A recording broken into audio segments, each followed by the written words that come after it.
Oi, gente! Hoje a gente está no nosso segundo episódio do nosso Encontro com as Amigas e eu tô com uma maravilhosa, a minha grande amiga, fisioterapeuta pélvica, Elaine Souza, que também é fisioterapeuta integrativo, tá? E hoje a gente vai acabar com esses tabus relacionados à fisioterapia pélvica e todos esses desconfortos, medos, questões que as minhas pacientes têm em relação à fisioterapia pélvica. Amiga, muito obrigada por ter vindo. Seja muito bem-vinda. Obrigada. Eu que E agradeço. aí, agora me conta, tá? Como é que funciona a fisioterapia pélvica? Assim, uma coisa, deixa eu só te interromper de novo. O que eu gosto de falar para todas as pacientes? Que assim, para mim, nós mulheres, nascemos mulheres, a gente deveria fazer fisioterapia pélvica. Não só quando a gente tem uma disfunção, a gente tem alguma alteração e queixa do assoalho pélvico. Mas nós somos mulheres, nós temos vagina, então nós deveríamos fazer fisioterapia pélvica. Por quê? Nossa pelve, nosso corpo é feito uma pelve com arcabouço ósseo, recoberta por uma musculatura, e a gente tem um buraco fisiológico grande, com hiato alargado, né? Onde estão todos os órgãos pélvicos apoiados. Então, assim, como eu gosto de dizer, é tudo certo para dar errado, tá? A gente é predisposto a ter incontinência urinária, nós somos predispostos a ter o prolapso dos órgãos pélvicos.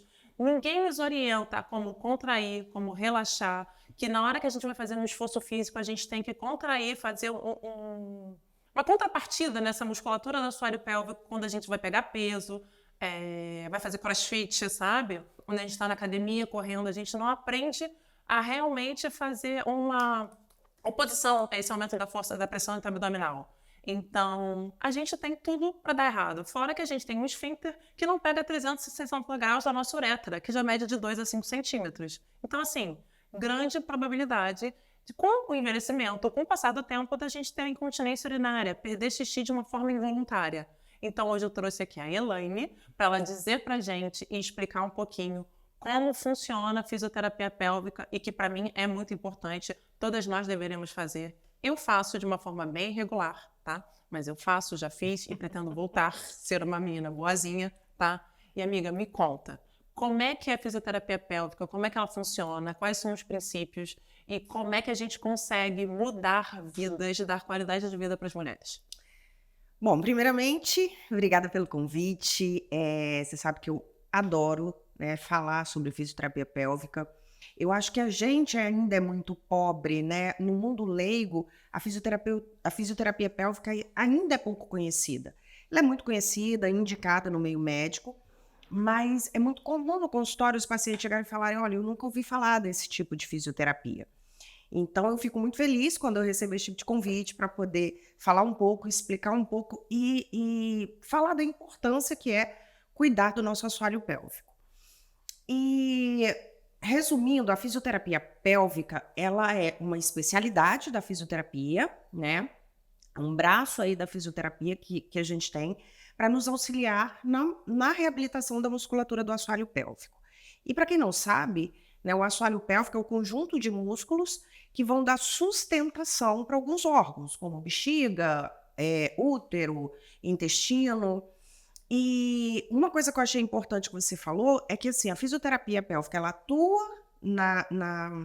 na reabilitação das disfunções, tanto urinárias, fecais, sexuais, no pré e pós-parto, mas eu acho importantíssimo a gente falar do quanto a fisioterapia pélvica é essencial como prevenção, porque muitas dessas disfunções poderiam ser evitadas se houvesse antes um preparo para essa musculatura.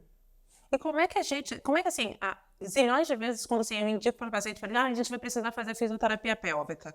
Ela, tá, quais são os exercícios que eu preciso fazer?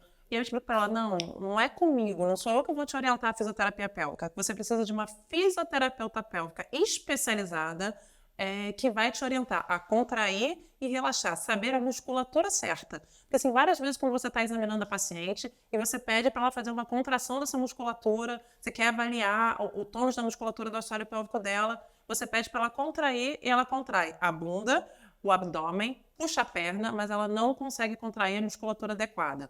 Então, como é que você faz essa orientação? Como é que acontece isso? E a grande maioria das vezes, elas têm muito desconforto, medo do toque, sabe? De se expor, da manipulação do canal vaginal. Como é que isso é feito para a gente quebrar esses paradigmas, esses tabus, que não dói, que não é invasivo, que não é desconfortável?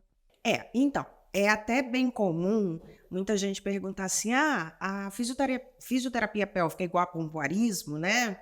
É muito comum esse tipo de comparação. E aí eu gosto sempre de explicar, né? Porque o pompoarismo, eu não estou aqui desmerecendo de jeito nenhum, é uma técnica milenar oriental, onde usa exercícios de contrair e relaxar, mas para aumento de prazer sexual. A fisioterapia pélvica, ela é bem diferente. Ela é um tratamento especializado para cada paciente. Esse paciente, ele passa por uma avaliação. Ele passa por uma avaliação clínica, ele passa por um exame físico, onde a gente vai identificar que tipo de alteração ele tem na musculatura. A partir daí, a gente define qual o melhor exercício. Talvez um exercício que seja bom para você não seja bom para mim, porque a sua musculatura é diferente da minha. Você pode ter um grau de hipotrofia muscular, a sua força muscular pode estar reduzida, e no meu caso eu posso ter uma diferença no sentido de não ter um relaxamento muscular satisfatório. Então, isso é avaliado caso a caso para que se possa definir o melhor tipo de exercício para cada paciente, né? A musculatura do assoalho pélvico, ela funciona como qualquer outro músculo, né? Então, eu costumo dizer assim, se a gente tem a preocupação de ter uma musculatura de perna forte, para manter de pé, para poder correr, para poder fazer as atividades. Se a gente tem uma preocupação em manter os braços fortes, para poder pegar um filho no colo, para poder fazer um exercício na academia, por que não ter a preocupação de fazer exercícios para essa musculatura pélvica, para manter essas funções também em boa atividade? E aí entra a avaliação de cada paciente, onde a gente identifica se esse paciente tem uma dificuldade de relaxamento, se ele tem uma dificuldade de força muscular, se ele tem o que a gente chama de dissinergia, que é uma incoordenação, né, dessa musculatura, para a partir daí a gente traçar o tratamento. Deixa eu só explicar para as pessoas, ou você pode explicar mais um pouquinho, o que é dissinergia? A dissinergia nada mais é que essa pessoa, quando ela deveria contrair, ela relaxa, e grande maioria das vezes é ao contrário. Quando ela deveria relaxar para conseguir evacuar e urinar, ela contrai a musculatura do assoalho pélvico e aí você tem dificuldades miccionais, dificuldades evacuatórias. Essa é uma coisa muito comum de dissinergismo. E a grande maioria das vezes isso é completamente tratável, sabe? Tem pacientes com queixas de constipação intestinal a vida inteira.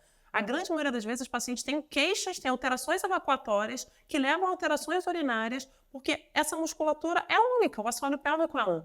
Então, é um único só. Então, você tem essas alterações evacuatórias a longo prazo que vão gerar alterações urinárias e que tá tudo bem, estão acostumados, sempre tive prisão de ventre a minha vida inteira, e que anda tudo junto. Então, você precisa melhorar, você precisa avaliar essa paciente como um todo, porque tudo anda junto. Ela tem que aprender a relaxar essa musculatura, e isso também, grande maioria das vezes, acaba interferindo na vida sexual das pacientes. Muito. Porque existem outras patologias, como o vaginismo, que a paciente não consegue relaxar, sente dor, tudo por causa da hipertonia do assoalho pélvico, síndrome da bexiga dolorosa, síndrome da dor pélvica crônica. Todas essas patologias têm uma disfunção dessa musculatura do assoalho pélvico, elas têm uma hipertonia. E aí as pessoas acham assim, fazer fisioterapia é só contrair e relaxar. Não, você tem que aprender a relaxar, como a Elaine falou, porque a grande maioria das vezes as pessoas não sabem contrair e nem relaxar. E uma coisa que eu acho importante que você está falando é que, assim, a gente falando parece que é uma coisa totalmente incomum, e é mais comum do que a gente imagina. Porque, assim, eu falo muito sobre autoconhecimento, né? A mulher, ela veio com essa coisa mais cultural de negligenciar a sua parte pélvica, né? Isso é uma coisa que vem lá das nossas tataravós. E é muito importante que a gente conheça a nossa área pélvica, principalmente nós mulheres, que desde sempre passamos por alterações nessa região. Se a gente for parar e pensar, sem problema nenhum, sem nenhum tipo de patologia, a gente passa pela menstruação, né, lá na adolescência, que é uma bagunça hormonal, né, que a gente está passando da fase da infância para a fase da puberdade, vira uma bagunça hormonal. A mulher passa pela gestação, que é outra bagunça hormonal, muda a estrutura toda, principalmente da pelve. Coloração, de lubrificação, Tudo, de muda tudo. tudo nessa região dessa mulher, além do peso, né? Tanto do bebê quanto do aumento de peso dessa mãe. Então, muda muito essa musculatura. E nós temos a menopausa. Isso eu estou falando de condições fisiológicas que vão acontecer numa mulher e o quanto essa região pélvica, ela, a vida inteira sendo mudada, sendo transformada e a gente não estando preparada para passar por isso, Não se né? conhecendo, né? E, assim, Não se conhecendo. a grande, assim, a minha grande maioria das pacientes idosas, eu acho muito engraçado que elas falam assim, ai, doutora, essa coisa feia não, cara, é o seu corpinho. Como a Tainá falou, sabe, do autoexame da mama, a grande maioria das pacientes não se toca, nem se, assim, sabe, para lavar, não sabe, não bota um espelhinho para conhecer, sabe, sua região genital, sua área íntima, acha feia, sabe, que não pode tocar. E não é isso. Eu já tive que ensinar para pacientes mais idosas que ela podia se tocar sim, que ela pode ter prazer sim, que se ela quiser ela pode usar brinquedos, toys e afins, sabe? É autoconhecimento, sabe? E isso é muito importante.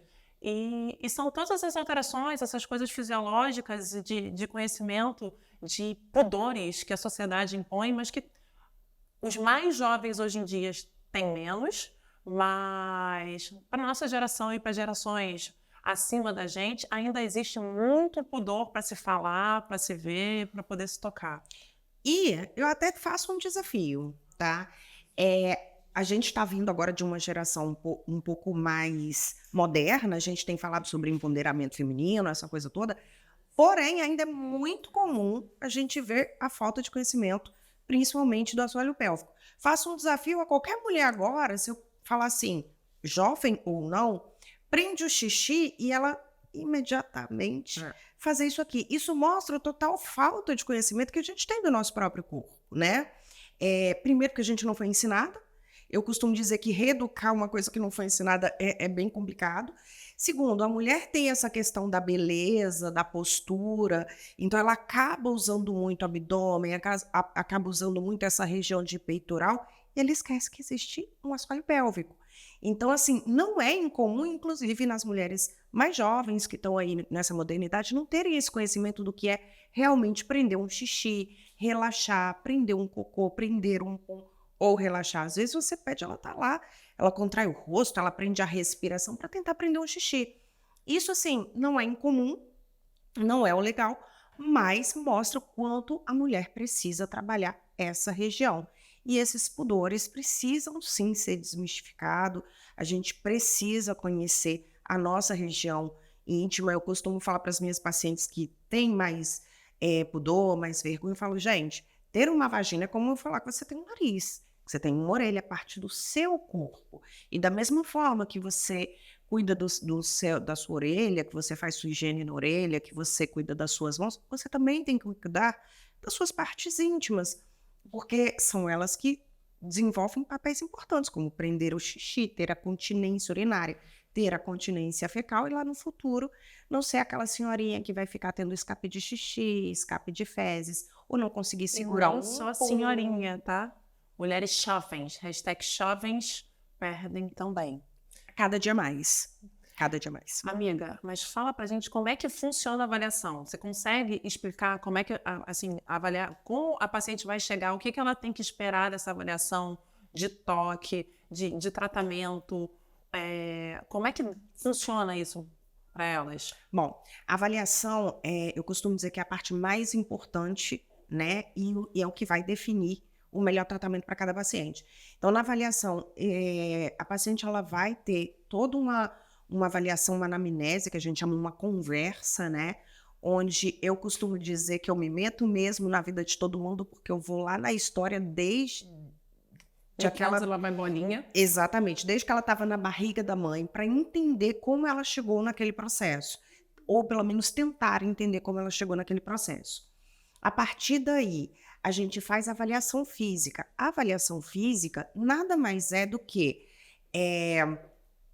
a gente vai olhar, né, toda essa região genital, ver se tem alguma alteração estrutural que seja visível.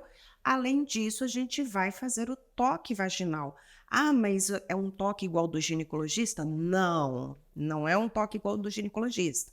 O toque vaginal que a gente faz é para avaliar a musculatura, que é bem mais superficial, a gente não tem nenhuma intenção de tocar o útero, nada disso, e a gente faz a avaliação dessa musculatura. É super rápido, não é doloroso, não é desconfortável para o paciente, e a partir dali, juntando a história clínica com a avaliação física desse paciente, que é, né, esse exame de toque, mas os exames complementares, né, quando se tem, dali a gente monta uma proposta terapêutica para aquele paciente, que pode incluir várias coisas.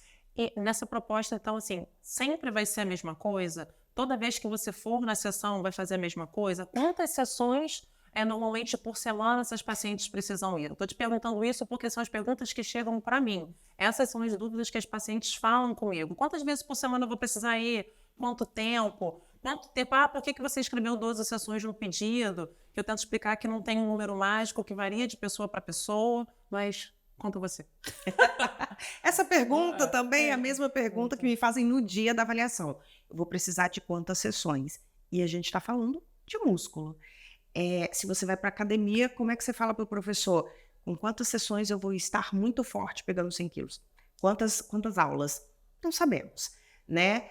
O que acontece? O tratamento, ele vai ser traçado uma proposta para aquele paciente, não vai ser feito exatamente sempre a mesma coisa, vai depender de como esse paciente vai evoluindo.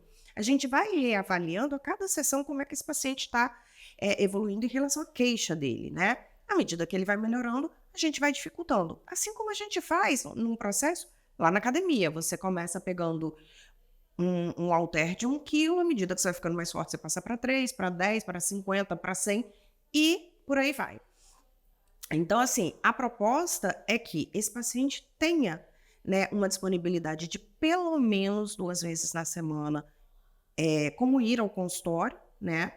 Em caso em que o paciente, porque acontece dele não poder ir, que ele tenha o comprometimento com o tratamento, de estar fazendo todas as orientações que a gente der para ele fazer para casa, os exercícios, porque a gente não pode esquecer que são exercícios musculares. O músculo se ganha com repetição.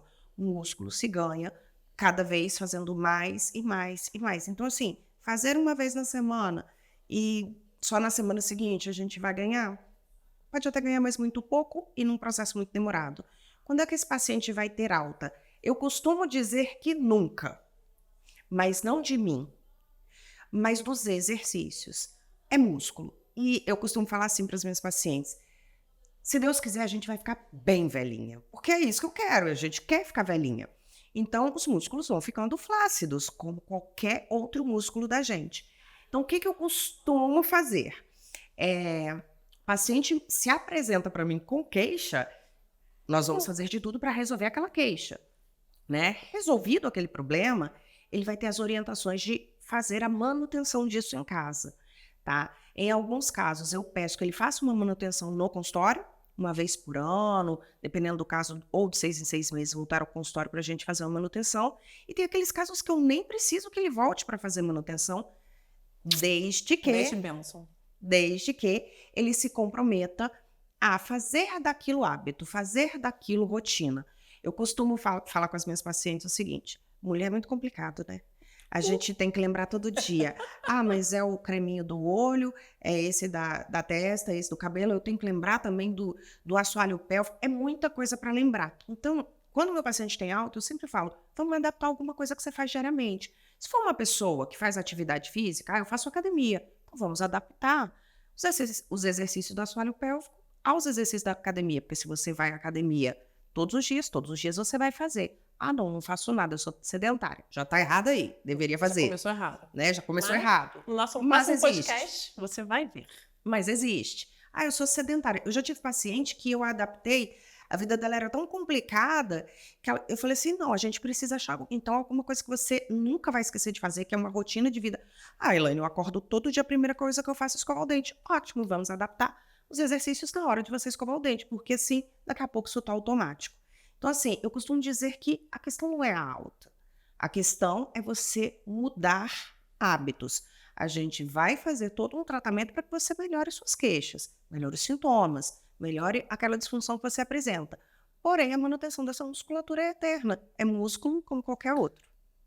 E amiga, você falou de tipos de terapias, avaliações. Eu sempre falo da eletroestimulação, que remodula a inervação, altera a sensibilidade. Esse é um dos tipos. Mas, assim, tem várias pacientes que eu gosto de falar assim, eu quero que você vá na Elaine especificamente, porque ela tem uma terapia integrativa. Ela avalia de uma forma como um todo. Você faz outros tipos de terapia, como a terapia neural, como a ozonioterapia. Vamos explicar um pouquinho para as pessoas como é que isso funciona, qual é a grande diferença, esse olhar como um todo. Hoje em dia está muito na moda essa coisa do integrativo, sabe? E que tem muitas coisas das quais eu discordo.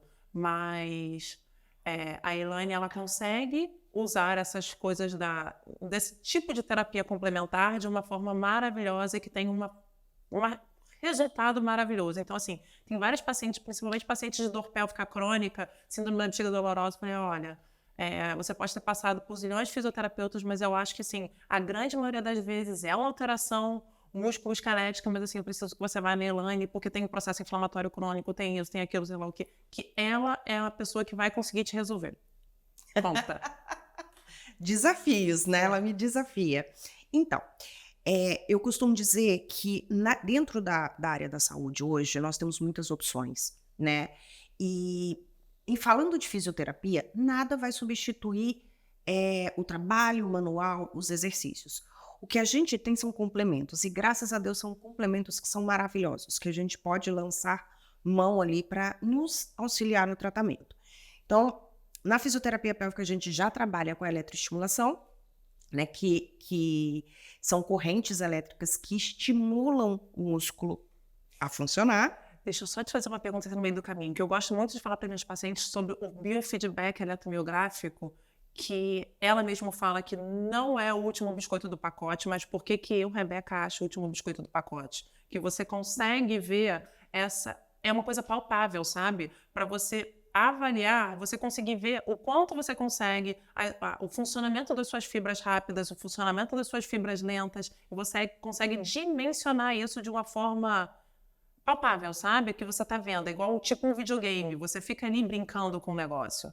Fala só um pouquinho disso que a gente não falou. O biofeedback, como você falou, que eu não falo que é a última bolacha do pacote, porque na verdade não existe para mim a última bolacha do pacote, existe assim, para aquele paciente vai ser perfeito, para aquele não. O biofeedback eletromiográfico é um aparelho excelente.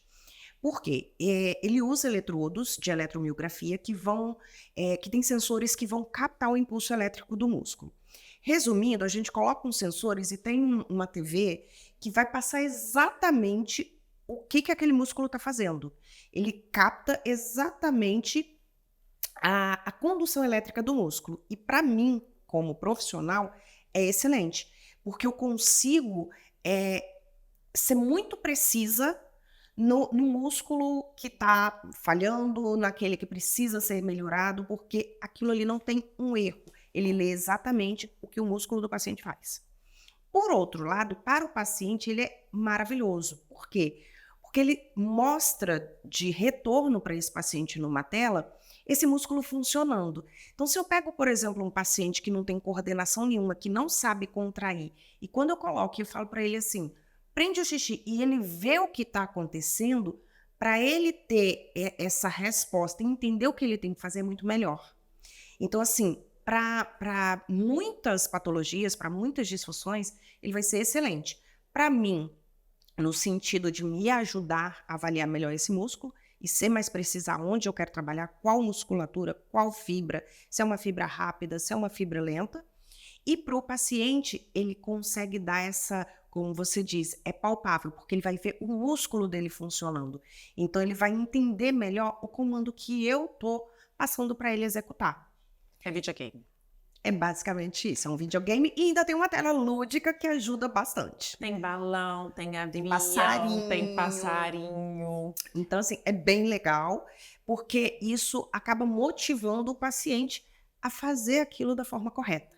É diferente de eu falar para você, prende, eu não sei se você está fazendo, você pode falar para mim que tá aí, tá tudo certo. Eu não tô vendo, você também não. Ali não. O biofeedback, ele te mostra exatamente como o músculo está funcionando. E se eu falar para você, contrai, e você contrair errado, você mesma vai conseguir visualizar. Então, é um feedback mesmo, é uma retroalimentação. Ajuda bastante o paciente a ter essa consciência corporal. E, cara, vamos voltar. Fala das terapias integrativas. E aí entra a parte das terapias integrativas. Eu gosto bastante, e eu me apaixonei muito por isso, e não trabalho com todas. São muitas terapias práticas integrativas hoje em saúde. São quantas, né? Lagoa? Não, se não me engano, são 29. Jesus. Ou 26. Não sei todas de cabeça. Entra aí acupuntura, homeopatia, coisas que são bem antigas, que são consideradas práticas integrativas, mas eu vou estudando aquelas que se encaixam melhor dentro da minha área, né? Que é a área pélvica. E o que eu gosto da prática integrativa não é nem a prática, é a forma de ver o paciente. Então, assim, essa coisa de ver o paciente como um todo me encanta um pouco. Porque por mais que eu seja uma fisioterapeuta pélvica, é um ser humano, né? Que está ali na minha frente. Muitas vezes tem paciente que tem um histórico de escoliose muito severa, e eu não vou olhar só para aquela pelve. Muitas vezes esse paciente pode ter tido um histórico de diverticulite, por exemplo, e assim, eu não vou olhar só para a musculatura do assoalho pélvico. E aí entra a parte até da metafísica da saúde, que integra muito corpo e mente. E você, melhor que eu, sabe que hoje em dia a gente tem muitas disfunções que ainda não tem causa definida e que tem um lado mais psicossomático, como o vaginismo, né, a síndrome da bexiga dolorosa. São patologias que ainda são muito novas, que ainda não têm uma causa muito definida e que a gente sabe que tem componentes psicológicos muito fortes pelo menos na exacerbação dos sintomas desses pacientes. E a terapia integrativa vem me ajudar a enxergar um pouco mais isso, né? Muitas vezes você está ali tratando um assoalho pélvico com dor, mas é um paciente que passou por um processo de um abuso, passou por um processo de um trauma, por exemplo, na gestação, passou por um trauma físico mesmo na questão do parto. Então, assim, eu acho que a terapia integrativa me ajuda a enxergar melhor, né? A ozonioterapia, que é o que eu atuo hoje, né? A ozonioterapia, a terapia neural, são práticas que me ajudam a tratar o corpo sistematicamente. O que é isso? Como um todo, eu vou melhorar a oxigenação sanguínea do corpo inteiro, eu vou melhorar a nutrição do corpo inteiro. Então, a gente entende que o corpo que está bem nutrido, que está bem oxigenado, ele tende a funcionar de uma forma geral melhor. Então, eu vou usar uma terapia integrativa sozinha para tratar assoalho pélvico? Nunca, né? Ele, para mim, é uma ajuda, é um suporte que me dá. Às vezes, é um paciente que tem um problema de assoalho pélvico, mas ele é fibromiálgico. Então, assim, não é só ali, ele está todo comprometido. E ajuda também a gente direcionar para os colegas, para um psicólogo, né? Para um acupunturista, se for o caso, para um educador físico mais especializado, que talvez tem casos que não pode ser qualquer atividade física, que às vezes a gente quer uma coisa mais direcionada. E o bom da terapia integrativa e da fisioterapia pélvica é que a gente trabalha muito em conjunto, né? Eu costumo dizer, assim, principalmente a nossa relação, a gente discute mesmo.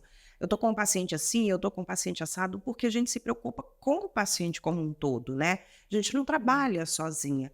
E a gente, por mais que você não tenha esse lado muito integrativo, você enxerga tudo no paciente. Deixa eu só te interromper. O máximo é que as pacientes, elas acham que elas não acreditam que a gente fala O tempo entre todo. a gente o tempo todo. E aí teve uma vez que a paciente me falou uma coisa, eu falei, jura? Calma aí. Peguei o telefone. Elaine, acontecendo isso, isso e isso. A paciente ficou toda sem graça, sabe? Porque ela tava tentando me enrolar, sabe? E aí que ela viu que não tinha, cara, como ela fazer. Não, realmente, eu não tô indo. Não, tem um tempo que eu não vou. Não, tá acontecendo isso. E a gente fala o tempo todo. Por isso, por que eu gosto, sabe, de indicar para as pessoas conhecidas? Porque são pessoas que eu vou ter esse retorno, que eu tenho esse acesso, que eu consigo falar. E a gente consegue discutir e chegar na melhor forma, no melhor tratamento possível. Exatamente. E uma coisa que eu acho, assim, eu sempre bato nessa tecla, a responsabilidade do seu tratamento é sua, é do paciente. A gente está aqui para ajudar. Então, assim, o paciente ele tem que estar comprometido com o tratamento.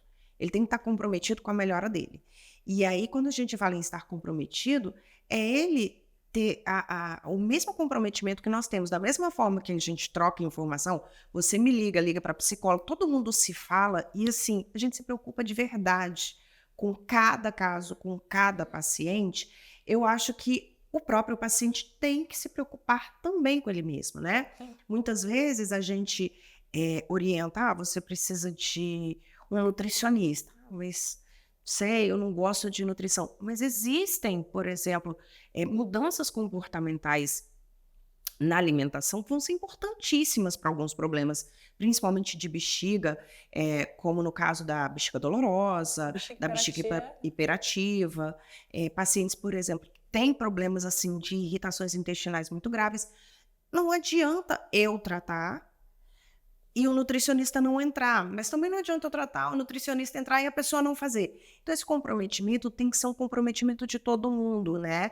Dos profissionais e do paciente, porque a gente vai estar sempre buscando o melhor de todas as opções que a gente tem para poder tratar cada paciente como um paciente único. Aquela tal da autorresponsabilidade, autogestão, que você tem que se cuidar, você tem que querer, você tem que fazer acontecer por você mesmo, você é sua responsabilidade.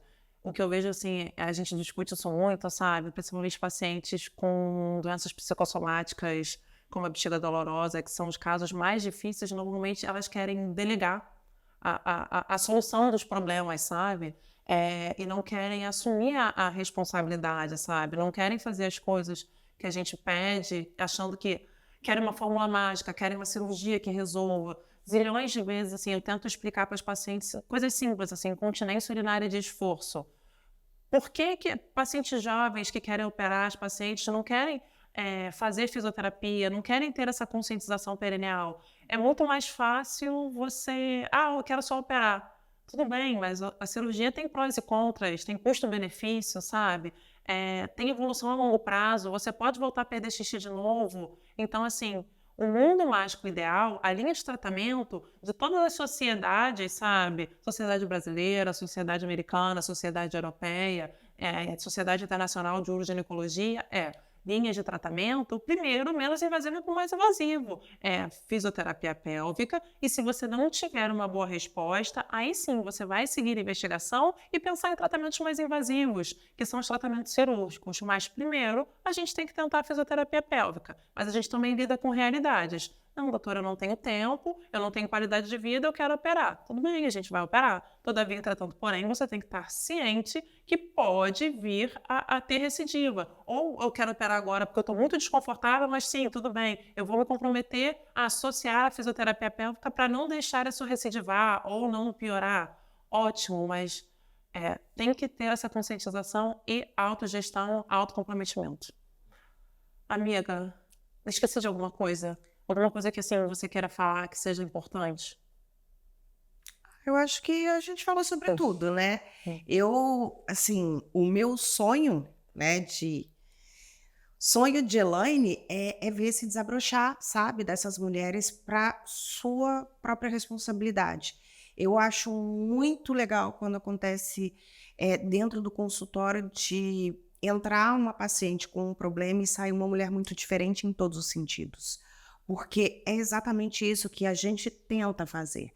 Acho que já passou da hora, né, da mulher ter essa coisa de eu tenho que dar conta de tudo, eu tenho que dar conta do marido, da casa, dos filhos, eu tenho que trabalhar fora e eu não tenho tempo para mim, né? A gente precisa realmente se olhar, a gente precisa se cuidar. Como eu disse, se Deus quiser, vamos ficar velhinhas. E diferente dos homens, os homens não vão perder xixi. Tirando a próstata, eles não perdem xixi. A mulher não, a mulher, ela já tem uma tendência só por ser mulher. Então, assim, eu não quero ser a velhinha que vai perder xixi lá na velhice, né? Então, é uma questão de responsabilidade minha. Operar? Ok, posso operar, mas eu vou continuar envelhecendo. Meu músculo vai continuar ficando flácido. E aí, daqui a 10, 20 anos, vai estar acontecendo tudo de novo e eu vou operar de novo e de novo. Então, é a gente pensar nesse cuidado de um cuidado contínuo, desse desabrochar de a gente deixar de ser vítima, né, da nossa vida para ser protagonista da nossa realidade. E somos mulheres, nós nos cuidamos, nós nos conhecemos e estamos aqui também para evitar, né, que problemas futuros possam acontecer. Amém. Amiga, te amo. Muito obrigada. Muito obrigada por ter vindo. Gente, se alguém tiver alguma dúvida, tiver alguma questão, por favor, mande que depois a gente responde. Com certeza. Obrigada pelo convite. Um beijo a todos. Tá.